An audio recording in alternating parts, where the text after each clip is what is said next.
पहलगामच्या हल्ल्याच्या नंतर दहशतवाद्यांचा आका असलेल्या पाकिस्तानला धडा शिकवण्यासाठी भारत सज्ज आहे आणि अशामध्येच भारतीय नौदलाची ताकद कैक पटीने वाढवणाऱ्या करारावरती आज स्वाक्षरी सुद्धा झालेली आहे। फ्रान्सकडून भारत 26 राफेल लढाऊ विमानं खरेदी करणार आहे। ही सर्व विमानं मरीन व्हर्जनची आहेत, म्हणजेच ती भारतीय नौदलाच्या ताफ्यामध्ये सामील होतील। त्यासाठी भारत सरकार 63,000 कोटी मोजणार आहे। या करारानं पाकिस्तानला धडकी भरली असणार हे नक्की।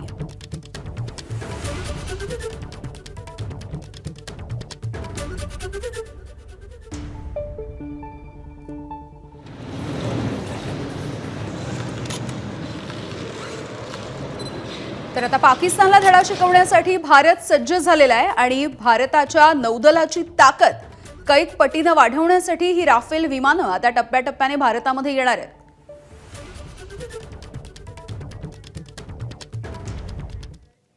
तर या राफेल मरीन व्हर्जनची नेमकी वैशिष्ट्य काय पाहूयात। राफेल एम नौदलाच्या विमानवाहू नौकांवरती तैनात असेल राफेल मरीन। हवाई दलाच्या राफेल विमानांपेक्षा राफेल एम हे अधिक प्रगत आहे। त्याचं वजन आहे 15,000 किलो, रेंज आहे 3,700 किलोमीटर, वेग प्रति तास 2,200 किलोमीटरचा, इंधनाची क्षमता 11,000 किलो, अत्याधुनिक रडार आणि तंत्रज्ञानानं हे सुसज्ज आहे। 50,000 फूट उंचीवरती उडण्याची या राफेल विमानाची क्षमता आहे।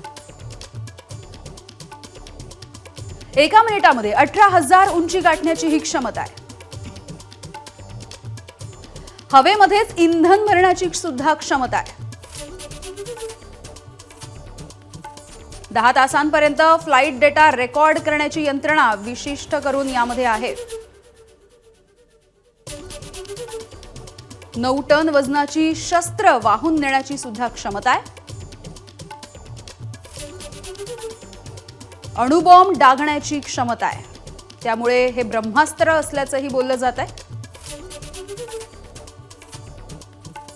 पाकिस्तानच्या F-16 आणि चीनच्या J-20 पेक्षा अधिक प्रभावी असं हे राफेल मरीन आहे। एबीपी माझा, उघडा डोळे बघा नीट।